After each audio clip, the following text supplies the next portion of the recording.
पिछली बार भी मैंने कहा था, क्योंकि जब ये कार्यक्रम ऑर्गेनाइज हुआ तो मैंने खामू सोनकर जी से बहुत देर चर्चा की और इवन बुलाया भी था पूरे संगठन के लोगों को कि आप लोग एक बार आए और मुलाकात करें, क्योंकि मैं विस्तृत रूप से प्रयागराज की बात करना चाहती हूँ। यहाँ से कौशाम्बी से कई बार समाज की सीट पे मतलब सामाजिक व्यक्ति यहाँ से सांसद रहे अपने समाज के, और ये एक ऐसा जिला है जहाँ अपने समाज की आबादी है, और उसके बाद भी अगर सामाजिक कार्यक्रमों में आप नहीं पहुंचते हैं तो ये कहीं ना कहीं हर पार्टी को ये मैसेज देता है कि इनमें एकता नहीं है। और एकता क्यों नहीं है? क्योंकि ये शिक्षित नहीं है, और जो कुछ शिक्षित है तो आधे अधूरे शिक्षित हैं जो अपने आप को 30 मार समझते हैं कि हमसे आगे कोई नहीं है। तो यही प्रॉब्लम है अपने समाज की। मुझसे आज भी कोई पूछता है कि क्या आप अपने आप को बहुत आगे, बहुत एजुकेटेड, बहुत समृद्ध, बहुत संपन्न समझती है, तो मेरा जवाब होता है ना। मैं उस दिन तक अपने आप को आखिरी सांस तक, जब तक मैं ये नहीं देख लेती कि मेरे समाज का हर एक बच्चा ये जानता है कि उसको जीवन में क्या करना है, क्यों करना है और कैसे करना है, इतने समर्पण के साथ अपने जीवन के बारे में नहीं सोच रहा है, मैं तब तक अपने आप को समृद्ध नहीं समझ सकती। और मुझे लगता है कि सबके साथ ये सोच नहीं चाहिए। आप तब उस लाइन में और उस पर्दे से ऊपर आ पाएंगे जब आप एक दूसरे का हाथ पकड़ करके जो पीछे छूट गया है पंक्ति में, उसे आगे लेकर के आएंगे, तब आप आगे जा सकते हैं। आप आगे तो पहुंच जाएंगे, लेकिन ये माउंटेन एवरेस्ट की चढ़ाई नहीं है, ये उससे भी कठिन चढ़ाई है। क्योंकि आप अगर अकेले पहुंच भी गए चोटी पे ना, तो फिर आपको लगेगा हे भगवान, मैं अकेले अब यहाँ करूँ क्या? दिखाओ किसी के मैं यहाँ पहुंच गया हूँ। आप ये बताइए, आप जब कुछ पाते हैं तो आप गर्व से समाज को दिखाते हैं कि अरे मेरा बेटा IAS ऑफिसर बन गया, अरे मेरी बेटी जो है वो डॉक्टर बन गई, विधायक बन गई, सांसद बन गई, मंत्री बन गई। अगर समाज को उस लायक बना करके आगे ही नहीं लेके आ पाएंगे तो दिखाएंगे कैसे? आप किसे बताएंगे आप, और किसको आप प्रेरणा देंगे? मेरा ये कहना है, प्रेरणा देने के लिए पॉकेट में पैसे की जरूरत नहीं होती है, ये सिर्फ एक विचार है, एक सोच है। प्रेरणा देने के लिए झुंड की, भीड़ की जरूरत नहीं होती। उसका सबसे बड़ा उदाहरण जैन समाज है। मैं जैन समाज की बात इसलिए करना चाहती हूँ क्योंकि जैन समाज एक अलग से धर्म है। हम तो हिंदू में ही आते हैं, उसके बाद हम एकजुट नहीं है। उनका एक धर्म है, उसके बावजूद भी पूरे देश से उनकी एक सिंगल संस्था चलती है जिसको पूरे देश से फंडिंग मिलती है। आप दिल्ली में जाकर के मुखर्जी नगर में पूछेंगे, जैन समाज ने उस फंडिंग से अपना खुद का वहां पे हॉस्टल बनाया है, बच्चों को मुफ्त में वहां पे कोचिंग दी जाती है, तीनों समय का खाना दिया जाता है, हर तरीके से उन्हें मदद की जाती है। और उसके बाद वहां से हर वर्ष इतने बच्चे IAS ऑफिसर, IPS ऑफिसर, अधिकारी बन के निकलते हैं, और वो हर जिले में, प्रदेश के नहीं देश के जिले जिले से जाकर के फिर वो उसी जैन समाज के फाउंडेशन के लिए काम करते हैं और अपने लोगों को आगे बढ़ाते चले जाते हैं। जब वो मुट्ठी भर होकर के इतने अधिकारी बन सकते हैं तो आप तो उनसे बहुत ज्यादा है कि नहीं है? है कि नहीं है? तो आप अपनी ताकत कब समझेंगे? हनुमान जी जब निकल जाएंगे सूरज, उसके बाद समझेंगे क्या? कोई आपको आधा बोल के चला जाता है, अरे तू हिंदू हुआ, का बात करत हुआ, पार्टी संगे जेगा। अरे आप उनको नेता समझ रहे हैं, अरे अभी की आई वो नेता हो गई आपकी, बताइए। वो चाहते नहीं है कि आप संगठित हो, आप इस बात को समझिए। और आज तक शायद इसी वजह से मैंने बहुत सारे समाज देखे और सबके नेता भी देखे। आज आप विधानसभा में देखिए, राजभर समाज का एक मिनिस्टर बैठा है राजभर समाज का नेता बनके, निषाद समाज का एक मिनिस्टर बैठा है निषाद समाज का नेता बन करके, कुर्मी समाज के वहां पे मिनिस्टर बैठे हैं कुर्मी समाज के नेता बनके। और आप बताइए आपने क्या किया? और अगर आपको लगता है कि राजनीति इंपॉर्टेंट नहीं है तो ये आपकी गलती है। जब तक आप अपनी ताकत नहीं दिखाएंगे, आप शिक्षा तो ले लेते हैं, आप आगे तो बढ़ जाते हैं, लेकिन अपने देश की लोकतांत्रिक व्यवस्था में जब और आगे जाना होता है तो यही राजनीति की जरूरत पड़ती है। आज हमारे जो डॉक्टर साहब हैं इतने काबिल हैं, लेकिन कल को जब इन्हें पूरे उस अस्पताल जो आपका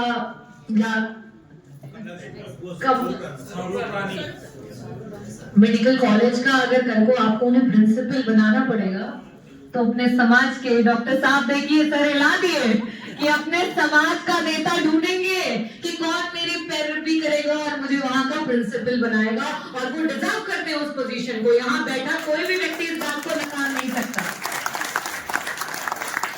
लेकिन उनका हाथ पकड़ करके आगे ला करके उस कुर्सी पे कौन बिठाएगा? मैं या मेरे जैसा कोई नेता नहीं बिठाएगा, आप मिल करके बिठाएंगे, ये समाज बिठाएगा। वहां पे नेता आते हैं चले जाते हैं, सरकारें आती हैं चली जाती हैं, पार्टियां बनती हैं खत्म हो जाती हैं, लेकिन जो सबसे बड़ी ताकत होती है वो एकजुटता की और जनता की ताकत होती है, आप लोगों की ताकत होती है। जब आप एक छत पे, एक नीचे, एक मैदान में आप जब अपनी ताकत को दिखाएंगे तो हर किसी को मजबूर होकर के आपको नेतृत्व देना पड़ेगा, हर किसी को मजबूर होकर के आपको अवसर देना पड़ेगा, और तब जाकर के आपकी एमबीबीएस की हुई बच्ची को एक प्रोफेसर बनने का अवसर मिलेगा। तब जाकर के एक जो अपने आप को इतना संघर्षशील बता करके खेल कूद के माध्यम से अपने समाज में नाम रोशन कर रहे हैं, उन्हें उस विभाग के उच्च स्तर पर पहुंचने का अवसर मिलेगा। तब जाकर के आपके समाज के लोगों को प्रमुख सचिव बनने का अवसर मिलेगा। तब क्योंकि उत्तर प्रदेश में हम इस समय, मैं आपको वास्तविकता बता दूं कि हम बॉर्डर लाइन पे हैं और किसी भी समय हम पे पूरा पर्दा डाला जा सकता है। और पूरे पर्दे से मैं सिर्फ ये कहना चाहती हूँ कि आज बिहार में खटिक समाज का आरक्षण खत्म हो चुका है, आज गुजरात में खटिक समाज का आरक्षण खत्म हो चुका है, आज कर्नाटका में, तेलंगाना में और साउथ की जितनी कंट्रीज है वहां, जितने स्टेट्स हैं वहां पे आपका आरक्षण खत्म हो चुका है। और अगर गणना में आपका सेंसस में नाम तक नहीं है तो अगली जो आपके ऊपर जो है वो स्याही गिरने वाली है, इसको याद करके रखिएगा अगर संगठित नहीं हुए तो। मैं प्रयागराज में इससे पहले भी आई थी और मैंने कहा था कि जहां हो एकजुट हो जाओ और अपनी ताकत दिखाओ। ताकत कैसे दिखाओगे? जब एक छत और एक मैदान के नीचे आओगे तब तुम अपनी ताकत दिखाओगे।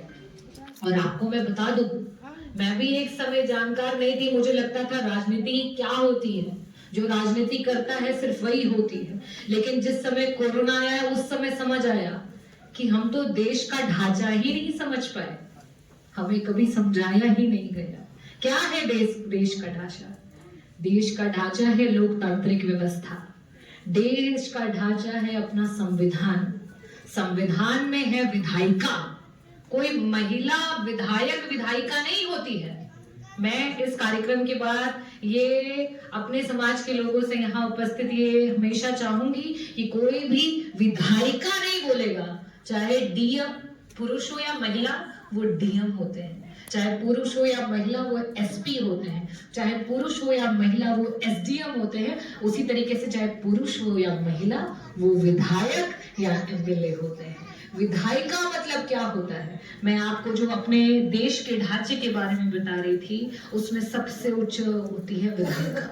विधायिका में आपके बिल पास होते हैं, आपका कल को आरक्षण रहेगा कि नहीं रहेगा, आपके बच्चे को कॉलेज मिलेगा कि नहीं मिलेगा, आपको नौकरी मिलेगी कि नहीं मिलेगी, ये बिल पारित होते हैं विधायिका में। जहां चाहे वो उच्च सदन हो या स्टेट की असेंबली हो, वहां पे हम जैसे विधायक गण बैठते हैं और पक्ष और विपक्ष के सारे प्रतिनिधि जो होते हैं मिल करके ये बिल को बनाते हैं और वो आगे जाता है और पारित होता है।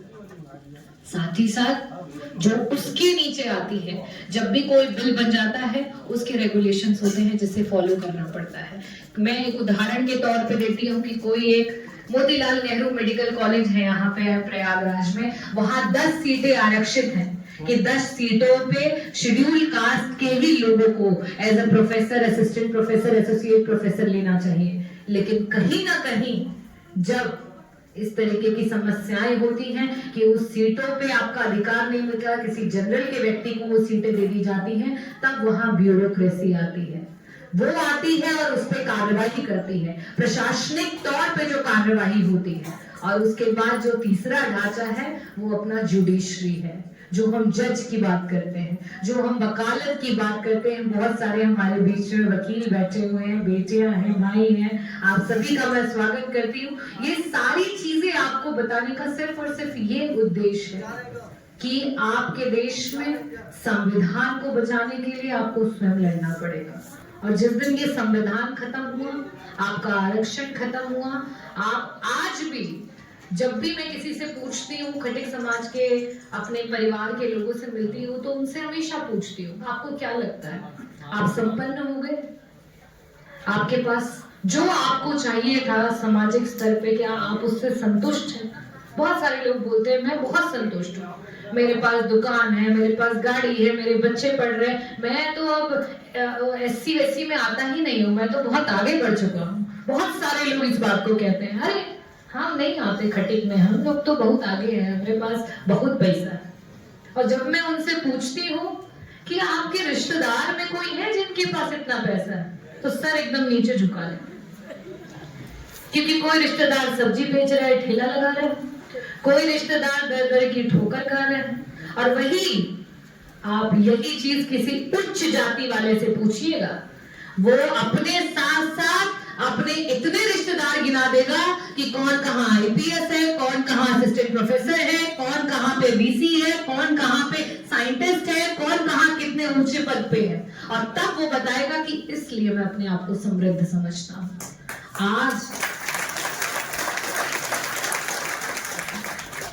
आज अपने समाज की सबसे बड़ी पीड़ा ये है कि मेरा भाई मुझसे आगे कैसे बढ़ रहा है, मेरा पटीदार मुझसे आगे कैसे बढ़ रहा है, एक सोनकर कैसे आगे बढ़